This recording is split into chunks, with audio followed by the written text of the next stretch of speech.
Souvenez-vous, dans ma précédente vidéo de la réalisation de la volière, j'avais accueilli un premier cheptel de 4 poules. Mais malheureusement, il s'est avéré peu de temps après que ces 4 poules étaient très malades. Du coup, dans cette vidéo, je vais vous expliquer ce qu'elles ont et comment j'ai pu identifier cette maladie. Je vais également vous expliquer les soins que je leur apporte pour pouvoir guérir de cette maladie, car c'est très important de ne pas être tout le temps dépendant des vétérinaires et de savoir soigner soi-même ses animaux. Et ce n'est pas tout, on va continuer d'améliorer la volière, c'est-à-dire que là actuellement il y a de l'eau de pluie qui s'écoule par l'avant. Du coup là on va installer ici un système de gouttière et on va fabriquer nous-mêmes un récupérateur d'eau de pluie avec de la récup pour pouvoir récupérer cette eau et avoir de l'eau perpétuellement à côté de la volière qui nous sera très utile. Et on va également fabriquer un effaroucheur à renard, l'arme absolue contre le renard, un effaroucheur à renard guidé par intelligence artificielle. Comme ça quand le renard va se pointer, ça va lui faire tout drôle. Allez, c'est parti.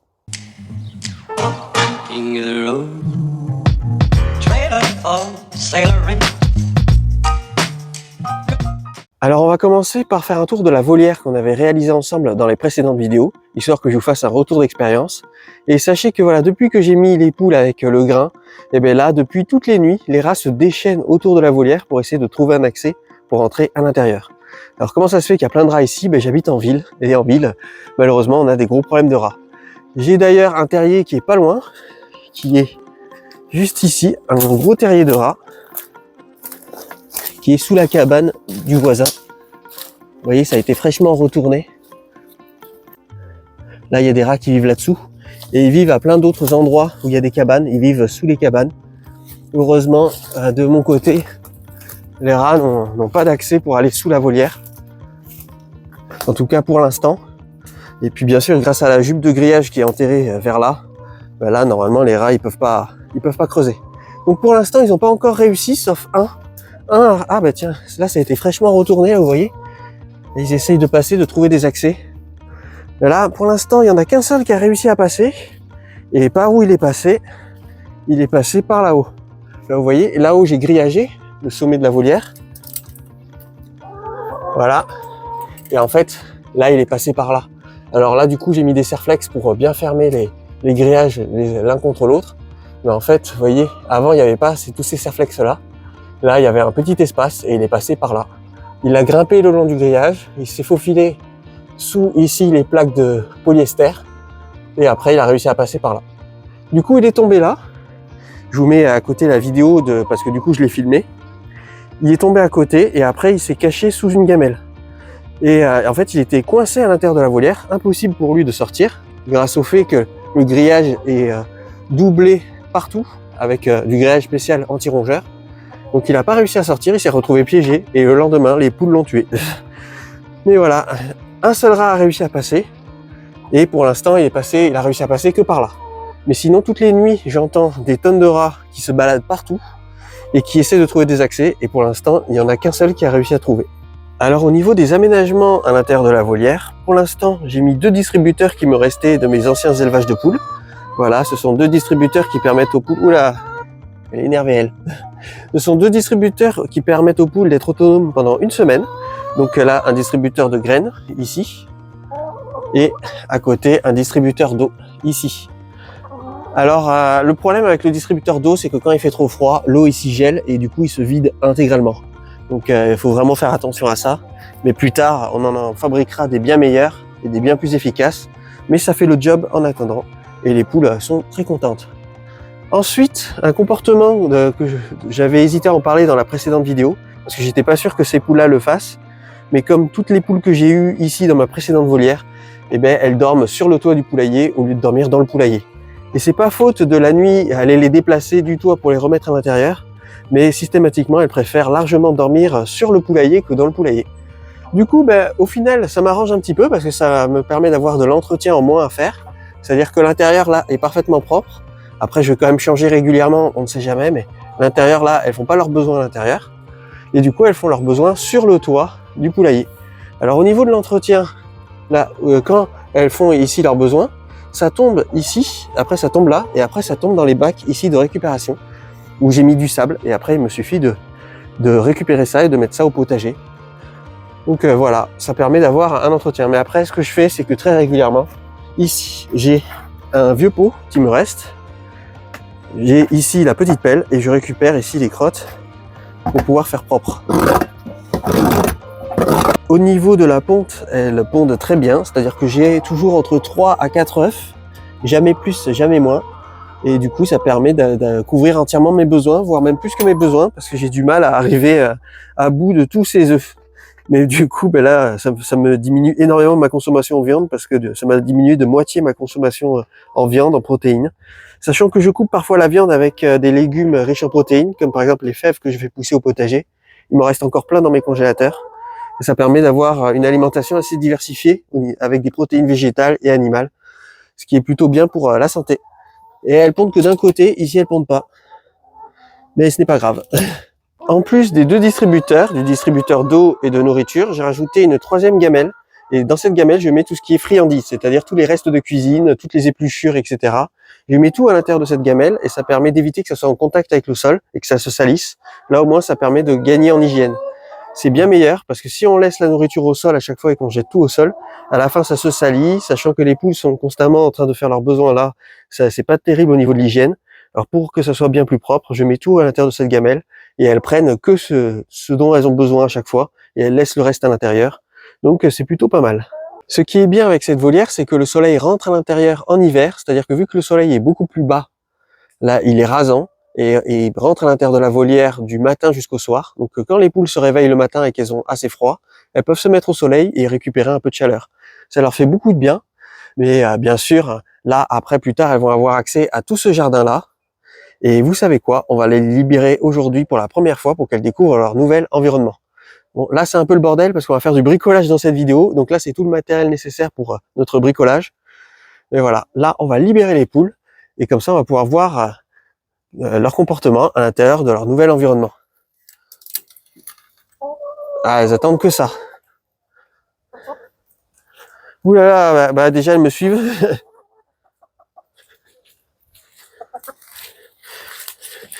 Elles restent à proximité. Je pensais qu'elles allaient explorer, mais en fait elles me collent. Et les poulettes, venez dans l'herbe un peu. Elles ont pas envie. Et voilà, là elles sont bien, elles vont pouvoir commencer à manger tout ce qu'elles trouvent. Il y en a une qui est coincée là-bas. Eh ben t'es coincée? Qu'elles andouillent. Là. Hop hop hop hop. Ah voilà, là elles sont bien là.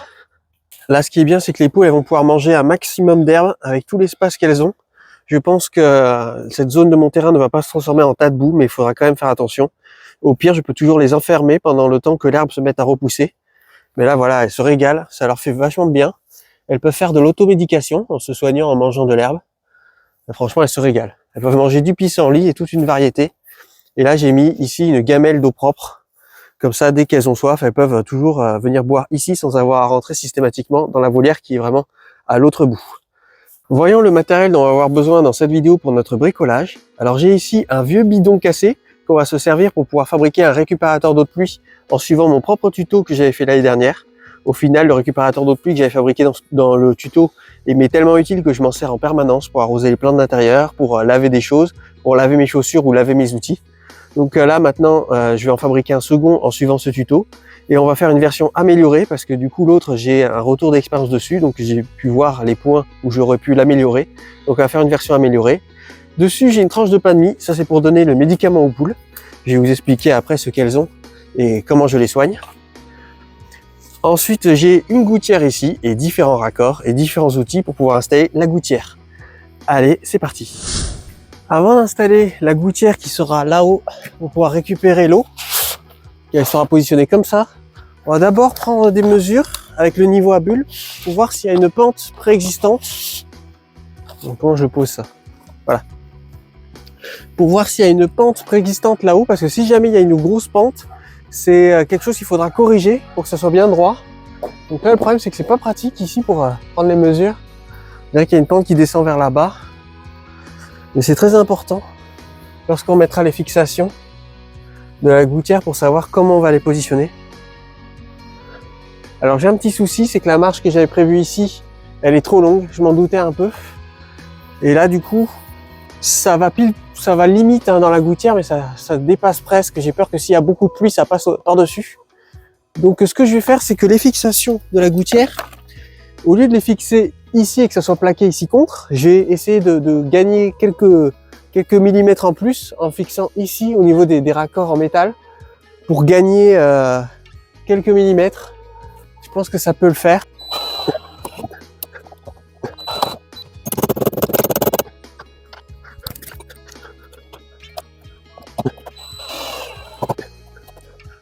Voilà.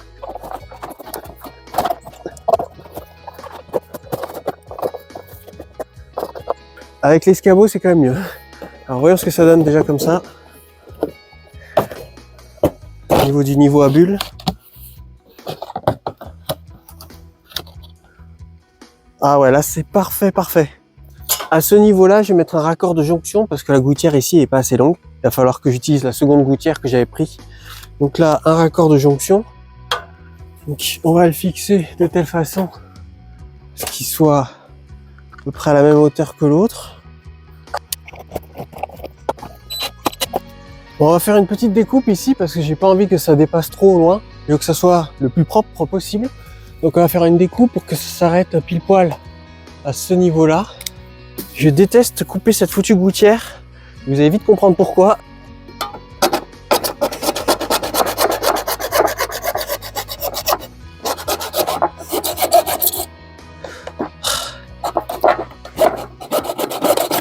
Bon, j'ai réussi à couper le bout là qui dépassait, non sans peine, parce que c'est vraiment ultra flexible ce truc.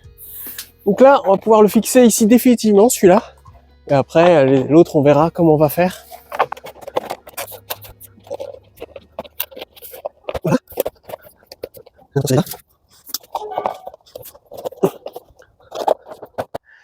Là, il commence déjà à faire nuit, c'est dingue. Il fait nuit tellement tôt maintenant. Hop. Les poules vont déjà se coucher. Bon, voilà où j'en suis. Je vais continuer après-demain parce que demain, j'ai rendez-vous chez le médecin. Là, en fait, il me faudrait un éclairagiste pour qu'il m'éclaire pour que je puisse continuer de bosser là. Parce que là... Donc là, j'ai tout coupé. Il me reste plus qu'à mettre ça. Avec ça. Voilà. Et là, je vais coller une petite extension. Ici. Pour que ça aille comme ça. Pour que ça puisse vraiment couvrir toutes les rainures ici des plaques en polyester. Donc, je vais essayer de trouver un raccord ici parce que là, ça va être contre le grillage et le récupérateur d'eau de pluie, il sera là. Donc, est-ce que ça va aller pile poil sur le récupérateur dans le trou ou est-ce que ça serait bien que j'ai un raccord qui fasse dévier? Je sais pas. Il va falloir que je réfléchisse à tout ça. Mais en tout cas, là, ça a l'air très bien parti. Et puis, on se retrouve après-demain pour la suite. Enfin, pour moi, ça va être après-demain, mais pour vous, ça va être tout de suite. Nous sommes le surlendemain, on va continuer l'installation de la gouttière et du récupérateur d'eau de pluie. Après, on va faire l'effaroucheur à renard guidé par intelligence artificielle. Et pour finir, je vais vous expliquer la maladie qu'ont les poules. Mais là, elles ont l'air déjà d'aller beaucoup mieux, ça fait plaisir à voir. Et je vais vous expliquer comment je les ai soignées. On va faire une petite pause dans la réalisation de la gouttière et on va s'attaquer maintenant à la réalisation du récupérateur d'eau de pluie, car il y a 2 couches de peinture à faire par-dessus et il faut qu'il y ait un temps de séchage entre les 2 couches. Donc j'ai déjà commencé à installer le socle ici qui viendra accueillir le récupérateur d'eau de pluie. J'ai fait un socle avec des gros parpaings parce qu'il faut que ça soit suffisamment solide pour pouvoir supporter le poids. Et maintenant on va commencer à s'attaquer à la réalisation. Allez, on y va. Là, ce que j'ai fait, c'est que j'ai bien nettoyé le bidon, je l'ai bien brossé, je l'ai bien lavé. Et maintenant, je ponce toute la surface du bidon ici avec une perceuse avec un disque abrasif dessus. C'est quelque chose que je n'avais pas fait sur mon précédent récupérateur d'eau de pluie qu'on avait réalisé ensemble l'année dernière. Et normalement, c'est censé améliorer l'adhérence de la peinture. Après, le précédent récupérateur d'eau de pluie n'a pas du tout perdu sa peinture, tout est encore nickel.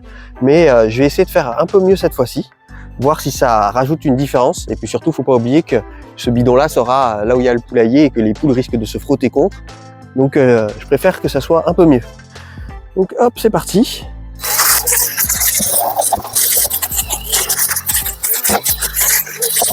Je le lave bien une dernière fois avec un chiffon humide. Le temps qu'il sèche bien, on va faire les trous avec la scie cloche sur la visseuse.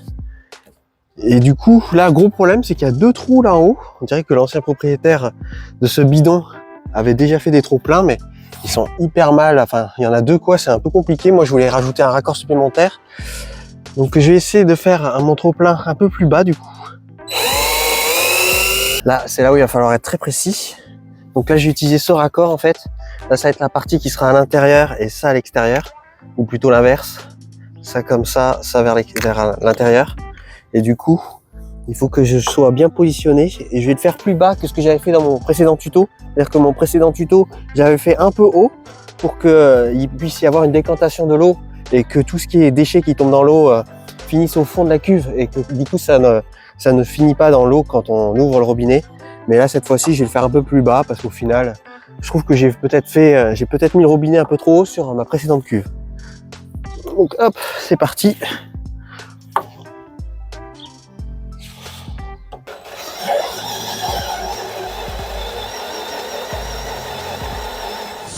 Avant de mettre tout ce qui est raccord, on va commencer à mettre une première couche de peinture. Alors pour la peinture, j'utilise une peinture spéciale extérieure qui est faite normalement pour les barbecues. Je trouve qu'elle est plutôt résistante et qu'elle tient bien dans le temps. Et on aurait pu bien sûr se passer de l'étape de la peinture, mais le problème c'est que si on ne fait pas un minimum attention à l'esthétisme dans un jardin et qu'on fait beaucoup de récupération, ben notre jardin finit rapidement par se transformer en jardin de zadiste. Je sais pas si vous voyez ce que je veux dire, mais après on se retrouve avec plein de trucs de toutes les couleurs dans le jardin. Des trucs un peu mal foutus et du coup ça fait plutôt moche. Enfin moi personnellement je trouve que ça fait un peu moche, mais peut-être qu'il y en a certains ils y trouvent leur charme. Donc c'est pour ça que j'essaye de faire un maximum attention à l'esthétisme et du coup c'est pour ça que je préfère tout peindre pour que tout soit uni et que ça fasse propre. Allez, ah bah tiens il y avait un bouchon, tiens j'avais oublié qu'il y avait des bouchons sur ces trucs. Autre chose qui peut être fait aussi, qui peut être assez esthétique, c'est de mettre par-dessus un beau coffrage en bois ou pourquoi pas mettre un brise-vue en roseau par-dessus autour là. J'ai vu certaines personnes le faire et je trouve que c'est plutôt pas mal. Après, le brise-vue en roseau a tendance à pas rester très longtemps dans le temps. Et du coup, c'est peut-être mieux quand même le coffrage en bois. Mais là, ça rajoute du travail supplémentaire, etc. On va faire de la peinture plutôt, hein, je crois. Allez.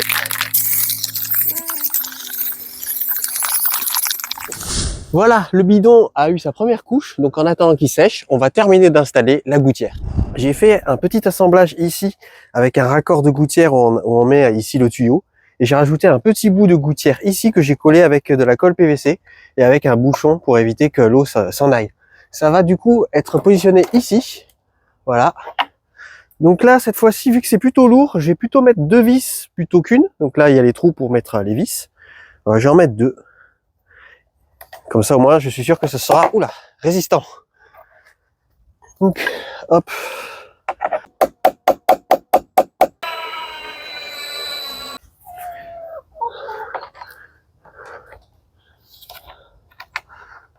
Et là, le moment de vérité finale, on va voir si j'ai fait du beau travail. À la première vue, ça a l'air plutôt droit. Et j'ai fait une légère pente, je sais pas si vous voyez, qui descend par là pour vraiment entraîner l'eau ici. Donc là, le gros moment de vérité.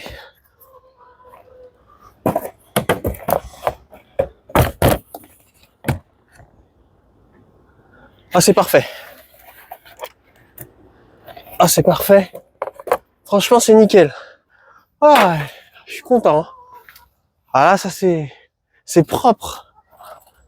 C'est propre de chez propre. Ah, fini le tas de boue là, ici. Bon, il va falloir que je rajoute le récupérateur d'eau ici, mais fini le tas de boue. Ah, franchement, c'est nickel. C'est nickel de chez nickel.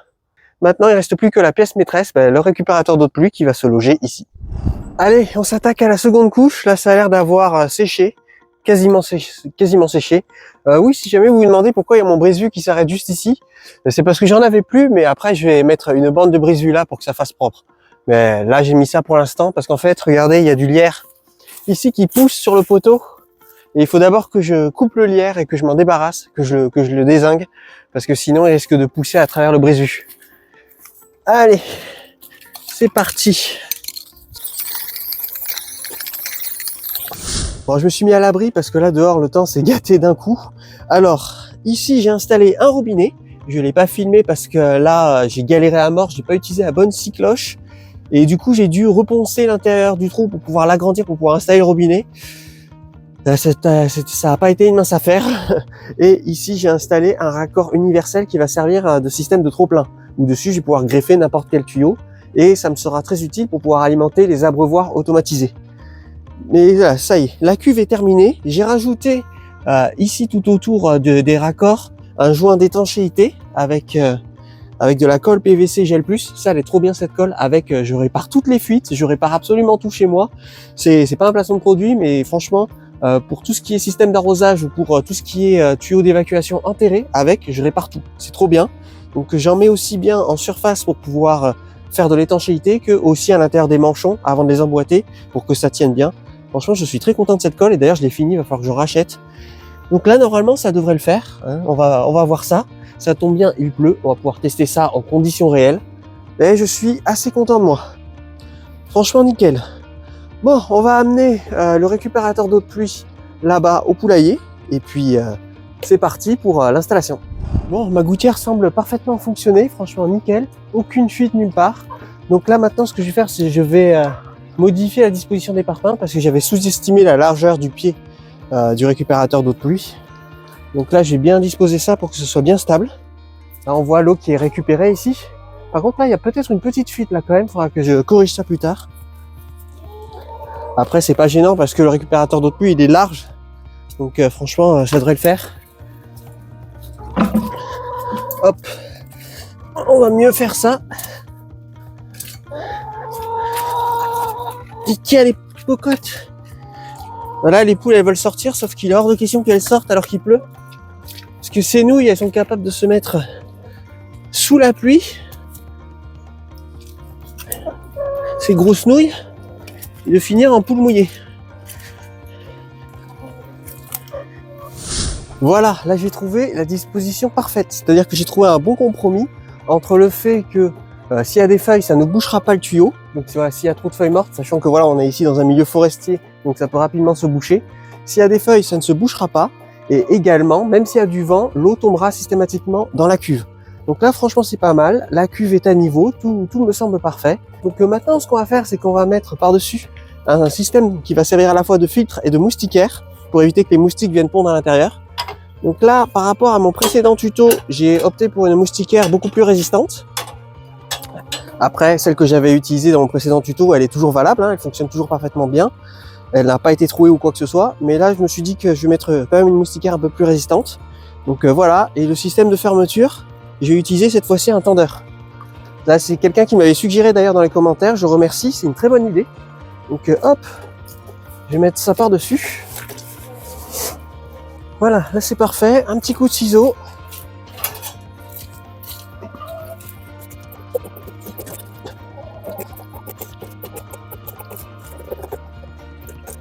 Là c'est parfait.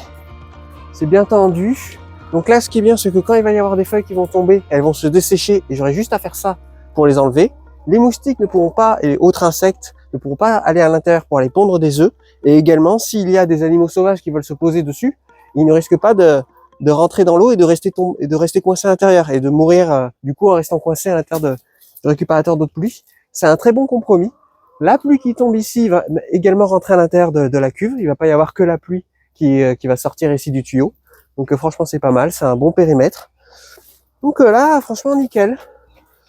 Il reste plus qu'à installer le tuyau de trop-plein qu'on va mettre pour l'instant en attente, mais qui va nous permettre d'être tranquille au niveau de la cuve et au niveau de la pluie. On va pouvoir le brancher là. Hop, voilà.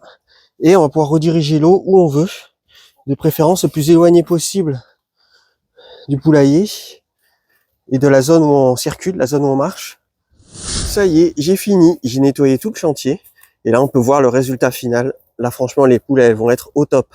C'est-à-dire que là, tout le terrain, il est boueux de partout. Vous voyez, il y a de la boue partout, on glisse dessus, c'est vraiment pas terrible. Alors que là où sont les poules, c'est très sec et très sain, vous voyez. Là, c'est très propre, très sec. Elles n'ont pas les pattes constamment dans la boue, parce qu'il est évident que comme pour nous, si on était tout le temps pieds nus dans la boue, on finirait par tomber malade et avoir des problèmes au niveau des pieds. Mais pour les animaux, c'est pareil. C'est bien qu'ils aient des lieux qui soient secs, qui soient sains pour pouvoir poser leurs pattes et pas avoir tout le temps les pattes dans la boue. Donc là, les poules ont l'eau courante et vu la surface de toit, ça va se remplir assez vite. Et ça va m'être très utile également pour pouvoir arroser les arbres fruitiers que j'ai plantés ici. Et là, pour l'instant, j'ai mis le trop-plein ici en attente. Et plus tard, on viendra le raccorder à les abreuvoirs automatiques pour pouvoir leur donner à boire automatiquement. Mais franchement, ça fait le taf. Je suis assez content de moi. Là, la gouttière fonctionne parfaitement bien. Quelques petites retouches à faire ici et là, mais c'est presque rien. Et bon, pour l'instant, ça s'est pas encore rempli, mais ça ne va pas tarder. Et après, plus tard, je pourrai ouvrir ici et il y aura de l'eau qui sortira. Là, franchement, c'est très pratique d'avoir un point d'eau. Ça va me simplifier la vie concernant le nettoyage. Quand je vais devoir nettoyer le poulailler, ça va me simplifier la vie d'avoir de l'eau ici. Et ça va me simplifier la vie pour toutes les tâches que je fais ici au fond du jardin. Donc là, la volière est finalisée dans les grandes lignes. Maintenant, la seule chose qui est à ajouter, ce sont des accessoires. Mais maintenant, voilà, les poules ont l'eau courante. Plus tard, on leur mettra l'électricité. Et à la fin, il y aura des étudiants du Crous qui viendront commenter la vidéo en disant « Ah, mais je suis dégoûté, les poules, elles sont mieux logées que moi !» Ah, franchement, c'est top. Donc, elles vont rester enfermées dans cette volière de sécurisation pendant les jours où il pleut et également pendant les périodes où je m'absente. Mais sinon, la journée, elles vont pouvoir profiter de tout cet espace pour pouvoir se balader, pour pouvoir gratter, chercher de la nourriture, manger de l'herbe. Non, franchement, c'est top. Maintenant, on va rajouter l'effaroucheur à renard, l'arme ultime contre le renard, guidée par intelligence artificielle. Allez, c'est parti. Pour fabriquer notre effaroucheur à renard guidé par intelligence artificielle, on va détourner de son utilisation de base une caméra de la marque Reolink. Reolink, c'est la marque qui est partenaire de ma chaîne YouTube concernant les caméras de surveillance. Avant, j'utilisais une autre marque de caméra de surveillance, mais c'était que des problèmes. Elles tombaient systématiquement en panne. Et là, depuis que j'ai les caméras Reolink, ce problème est enfin réglé. Je me sers des caméras de surveillance pour tout un tas de situations, que ce soit pour observer la vie sauvage dans le jardin, mais également pour pouvoir surveiller mes animaux de compagnie et également pour pouvoir protéger mon domicile. Pour fabriquer l'effaroucheur à renard, j'ai sélectionné la caméra Atlas PT Ultra. C'est la caméra Reolink qui a l'une des plus grosses batteries. Donc là, vous voyez la taille de la batterie. Tout ça, c'est que la batterie. C'est une très grosse batterie et ça permet de faire en sorte que la caméra soit autonome pendant très longtemps et de ne pas avoir à systématiquement la recharger en permanence. C'est le problème que j'avais avec mes précédentes caméras. Sinon, bien entendu, si votre poulailler est exposé au soleil, si votre volière ou votre poulailler est exposé au soleil, vous pouvez aussi prendre le panneau solaire qui vous permet de ne plus du tout avoir à charger la caméra. Voilà, les caméras Reolink, on peut prendre un panneau solaire qui va avec. Mais voilà, le problème c'est que moi, c'est dans une zone boisée de mon jardin et il y a très peu de soleil. Donc là, malheureusement, je ne pourrais pas utiliser le panneau solaire. Ce qui est très bien avec cette caméra pour notre effaroucheur à renard, c'est qu'elle a ici un haut-parleur très puissant qui permet de diffuser une sirène très stridente. Donc là, je peux vous dire que dès qu'il y a un mouvement qui est détecté, on entend la sirène dans tout le quartier. Ici, nous avons également un projecteur qui est assez puissant également. Donc là, ça permet vraiment de projeter quelque chose qui peut éblouir la personne qui est en face. Et par contre, une chose particulière avec cette caméra, c'est qu'elle n'a pas la vision nocturne. Et là, vous allez me dire, mais du coup, si elle n'a pas la vision nocturne, elle n'est pas très utile. Bah en fait, cette caméra n'a pas du tout besoin de vision nocturne parce qu'elle a un capteur spécial qui permet de voir comme en plein jour, mais la nuit. Je vous mets d'ailleurs une image. Là, sur cette image que je vous mets à l'écran, c'est une image qui a été filmée en pleine nuit, en nuit noire. C'est-à-dire que moi, je ne voyais pas à 1 mètre devant moi. Et là, on peut voir que c'est très clair. En fait, il suffit d'un tout petit peu de lumière pour pouvoir vraiment avoir une vision comme de jour. Et dans un environnement où il n'y a aucune source de lumière, comme par exemple une pièce de votre maison où vous aurez fermé les volets hermétiquement à la lumière, totalement hermétiquement, où il n'y a ni lumière de la lune qui passe au travers, ni lumière de la ville. Dans ce cas-là, la caméra, pour pouvoir continuer de voir, ce qu'elle fait, c'est qu'elle utilise le projecteur et elle règle automatiquement la puissance du projecteur en fonction de la taille de la pièce. Du coup, ça permet d'avoir une image claire et nette et une image comme si c'était de jour, sauf que c'est pris totalement de nuit et dans une obscurité totale. Ce qui est pas mal également avec ce modèle de caméra, c'est qu'à l'intérieur, il y a une IA qui va nous être très utile pour l'effaroucheur à renard, car cette IA peut faire la différence entre les humains, entre les animaux et entre les voitures. Et du coup, dans la caméra, on peut paramétrer la sirène pour qu'elle se déclenche uniquement quand la caméra voit un animal. Et comme ça évite qu'à chaque fois qu'on passe devant la caméra, qu'on déclenche systématiquement la sirène. Ça nous est très utile. Mais également, on peut aussi sélectionner la taille de l'animal dans les paramètres, c'est-à-dire qu'on peut régler par rapport à une image de base la taille de l'animal pour éviter que la caméra se déclenche à chaque fois qu'elle voit un petit oiseau ou à chaque fois qu'elle voit une souris. Là, elle se déclenchera que si elle voit un animal qui est la taille et la forme d'un renard. On peut aussi dans les paramètres sélectionner la plage horaire où la caméra va fonctionner, où la sirène va fonctionner. Donc si on habite à la campagne, on peut se permettre de mettre la caméra qui fonctionne, enfin la sirène qui fonctionne en permanence. Mais moi, par exemple, qui habite en ville et qui ai des attaques de renards, surtout tard le soir ou très tôt le matin, du coup, je peux mettre une plage horaire pour que la sirène ne se déclenche pas la journée. Et du coup, ça évite que ça assourdit tout le quartier. Pour pouvoir installer cette caméra, j'ai fabriqué ici un socle avec un reste de la volière que j'avais fabriqué. Et du coup, j'avais prévu de fixer directement la caméra dessus. C'est un socle qui fait 7 par 7.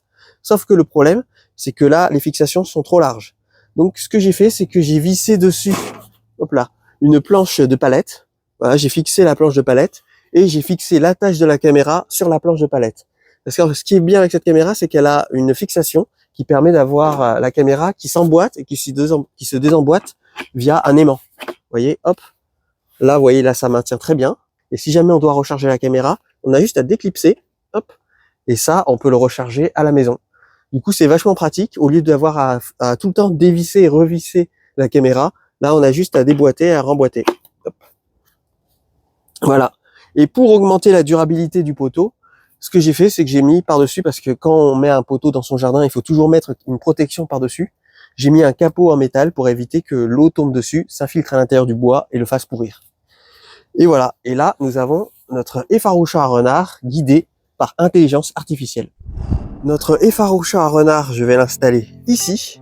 Là, vous voyez, ça permet d'avoir une grande vue d'ensemble de toute cette zone de mon jardin. Et puis, souvenez-vous, dans l'épisode précédent où j'avais tenté de capturer le renard, j'avais mis des caméras partout dans toute cette zone de mon jardin. Et la seule caméra qui a arrivé à filmer le renard, c'était la caméra qui était ici.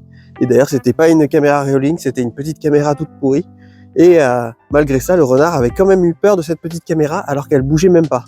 Là, imaginez la caméra Reolink positionnée ici avec la sirène, avec le spot qui va projeter une lumière éblouissante dans son visage, plus après la caméra qui va le traquer et le suivre. Là, je peux vous dire que le renard, il va moins faire son malin. Je vous ferai d'ailleurs une démonstration cette nuit de son efficacité. Et voilà, je vais installer la caméra ici et ça permet d'avoir une vue bien globale.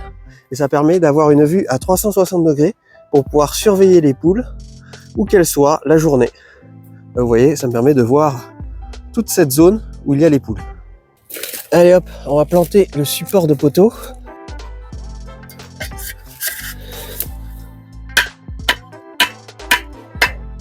Voilà, notre effaroucheur à renard est installé. Donc là, la sirène ne se déclenche pas parce qu'elle détecte que je suis un humain. Et puis également, nous sommes de jour et j'ai réglé pour qu'elle fonctionne uniquement la nuit. Parce que la nuit, les poules dorment et du coup, ça va éviter de faire en sorte que les poules déclenchent la caméra, ce qui est vachement pratique. Parce que imaginez, la sirène se déclencherait à la moindre poule qui passe devant, là, ça serait problématique. Donc là, vous voyez, la caméra me suit grâce à sa tête rotative. Et comme ça, au moins, n'importe où peut aller le renard, il sera constamment filmé et il sera constamment ébloui via le projecteur qui se situe ici. Et maintenant, je vais vous montrer cette nuit de quoi elle est capable. Vous allez voir, c'est énorme. Il y a la caméra qui est en train de surveiller les poules. Si jamais cette caméra Reolink vous intéresse, vous pouvez retrouver un lien pour vous la procurer en description de cette vidéo avec un code promotionnel pour l'avoir moins cher. Comme ça peut être un très beau cadeau à faire pour les fêtes de Noël ou également si vous avez eu un peu d'argent pour les fêtes, vous pouvez pourquoi pas vous l'offrir. Moi pour l'instant, je suis conquis et bien entendu, je vous donnerai des nouvelles sur sa durabilité au fur et à mesure du temps. Je vais vous faire une démonstration de l'effaroucheur à renard. Vous allez voir, vous allez être choqués. Donc là, je me déplace dans la petite forêt, dans l'obscurité totale, comme vous pouvez le voir, en direction de la volière. Je me déplace au ras du sol pour me faire passer pour un renard auprès de l'IA. Donc là, hop, voilà, là, il est en train de voir si je suis un humain ou un renard. L'IA est en train de m'analyser. Et si jamais elle détecte que je suis un renard, vous allez voir, hop, voilà. Elle pense que je suis un renard, donc là, la sirène s'est déclenchée. Du coup, elle se déclenche pas sans arrêt. Quand moi je passe, la sirène se déclenche pas, mais quand c'est un renard, là elle se déclenche. Et là, vous voyez, la caméra me suit, elle me suit partout où je vais. Là, je m'éloigne. Et au bout d'un moment, elle finit bien sûr par s'arrêter. Voilà, là je me suis bien éloigné. Et voilà, et là elle retourne à son point initial. Ah, franchement là, le renard il peut se pointer, il est pas prêt de bouffer mes poules. Ça c'est moi qui vous le dis. Après, je vois pas ce qui pourrait faire penser à l'IA que je suis un renard. Et là, regardez, j'y vais sans frôler le sol, sans me faire passer pour un renard. Et là, vous allez voir, l'IA m'a repéré. Là, elle est en train de m'analyser, voir si je suis un renard ou non. Et vu que je ne suis pas un renard et que je suis un humain, là, l'alarme ne se déclenche pas. Et en plus, c'est pas mal parce que ça permet d'avoir un éclairage d'appoint pour pouvoir se rendre au poulailler. Et si le son de l'alarme dérange votre voisinage, vous pouvez toujours remplacer la sirène par un son personnalisé. Bon, maintenant, je vais vous expliquer le gros problème de santé qu'ont eu mes poules. Là, on va les libérer parce qu'il ne pleut pas il ne neige pas non plus. Et là, elles n'attendent que ça. Hop. Allez, vous sortez les poulettes? Ah, elles sont contentes. Alors ça se passe ici, vous voyez là c'est là où elles dorment la nuit. Et j'ai vu très rapidement qu'il y avait un gros problème, c'est que les fientes qui étaient ici, elles étaient liquides, elles étaient toutes molles. D'ailleurs, il y en a encore certaines qui sont bien liquides là, comme on peut le voir. Et il y avait une très forte odeur, une odeur vraiment ça sentait vraiment très mauvais. Alors que d'habitude, ça sent quand même un petit peu, mais pas à ce point-là. Là, c'était vraiment bizarre. Et en observant de plus près, qu'est-ce que je vois? Eh bien, dans les fientes liquides, je sais pas si j'arriverai à en revoir là, parce que là, elles sont sous médicaments, donc je pense que ça a dû résoudre une bonne partie du problème. Mais il y avait, en fait, des vers à l'intérieur, plein de vers. Je sais pas si j'arriverai à en trouver. Ouais, c'est pas terrible. Mais il y avait, voilà, plein de vers dans des fientes très liquides, avec une odeur très forte. Donc voilà, là, j'ai vu qu'il y avait un gros problème. Donc ce que j'ai fait, déjà, je nettoie. Une fois que j'ai retiré toutes les crottes, je mets par-dessus ici un désinfectant naturel. Alors c'est tout simplement la cendre de mon poêle à bois. Je prends une poignée, donc je mets ça par-dessus. Comme ça vient assécher et purger un peu les zones où il y a les crottes des poules, enfin les fientes. On peut utiliser aussi de la terre de diatomée pour faire ça. Mais là, vu que j'en produis gratuitement en illimité, tant qu'à faire, je prends la cendre de bois et une fois par semaine, il faudra bien sûr venir brosser avec la brosse et avec un seau d'eau pour pouvoir bien nettoyer correctement le toit de la volière, enfin le toit du poulailler. Et du coup, maintenant qu'il y a le récupérateur d'eau ici, ça va être beaucoup plus simple pour pouvoir amener de l'eau que de devoir aller à l'autre bout du terrain pour aller chercher de l'eau, puis revenir jusqu'ici pour apporter l'eau pour pouvoir faire ce nettoyage. Là, ça va être beaucoup plus simple pour la maintenance. Comme vermifuge, j'utilise de la piostacine. Vous voyez, c'est un vermifuge pour humains, c'est exactement le même que je prends habituellement. Parce que sinon, les vermifuges pour vétérinaires, le problème, c'est qu'ils s'achètent avec des bidons de 1 litre et ça coûte vraiment très cher. Là, la piostacine, ça coûte pas si cher que ça, on peut en acheter en pharmacie. Et du coup, vu que c'est à dose pour humains, il va falloir diviser le cachet parce que 1 cachet, c'est trop pour une poule. Donc là, on va mettre 1/4 de piostacine et pour chaque poule. Et une fois que c'est fait, on va leur donner ce traitement pendant environ 4 jours. C'est ce que m'avait recommandé une éleveuse sur un forum. Et elle m'a expliqué qu'en fait, c'était la même molécule que l'on trouvait dans la piostacine et également dans les bidons de vermifuge pour poules. Donc, je prends la piostacine, je la divise en 4 morceaux et après, je fais des boulettes avec du pain de mie que j'ai trempé dans de l'eau. Une fois que les poules sont dehors, on isole chaque poule. Donc, hop, je vais commencer par elle. Cocotte, regarde ça. Hop. Voilà, une première. Maintenant, celle-là. Cocotte. Voilà. L'autre, oula. Bon, c'est elle qui va piquer. Tiens, hop, voilà. Et la dernière. Voilà. Et comme ça, elles ont chacune eu le bon traitement et la bonne dose. Alors, la diarrhée chez les poulettes, c'est pas forcément dû à une infestation parasitaire. Ça peut aussi être dû à un changement d'alimentation qui est assez brusque. Ça arrive souvent d'ailleurs quand on adopte de nouvelles poules. C'est pour ça qu'il faut bien regarder au niveau des fientes si jamais elles ont la diarrhée, voir si on voit pas quelque chose à l'intérieur. Parce que voilà, si on fait un changement radical de nourriture, cela peut provoquer la diarrhée. Mais moi, j'avais tout prévu. Normalement, j'ai ici les mêmes graines exactement, celles qui étaient données à l'élevage. Voilà, j'en avais acheté un sac en même temps que j'étais allé chercher les poules. Et je fais une transition douce. Voilà, c'est cette marque-là qu'ils utilisaient. En fait, je fais une transition douce entre la nourriture qu'elles avaient l'habitude de manger dans l'élevage où elles étaient, avec la nourriture que moi je leur donne après régulièrement. Avec la gestion naturelle de cette zone de mon jardin, en faisant en sorte qu'il y ait le plus de vie possible, en laissant du bois se décomposer au sol, en passant très peu de fois la tondeuse, en faisant plein de techniques pour pouvoir réensauvager les lieux, et également en plantant des arbres fruitiers, où le surplus de récolte finit par tomber au sol, ça permet aux poules d'être autonomes pour une très grosse partie de leur alimentation, et au final, elles me coûtent presque rien niveau nourriture. Ce que je fais, c'est que je leur donne pas accès en permanence à cette zone du jardin, c'est-à-dire les jours où il pleut et les jours où je m'absente, elles sont enfermées dans la volière, et ça permet ainsi à l'herbe de repousser à chaque fois, et ça permet de reconstituer toutes les formes de vie, tous les insectes qui peuplent ici ces lieux.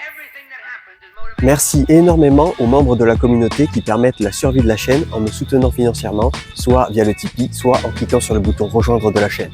D'ailleurs, concernant le Tipeee, désolé, je suis un petit peu en retard entre les contreparties que je dois envoyer et également les cadeaux annuels pour ceux qui sont abonnés depuis plus d'1 an. Mais ne vous inquiétez pas, je vais vite me rattraper. et je vous dis à la prochaine.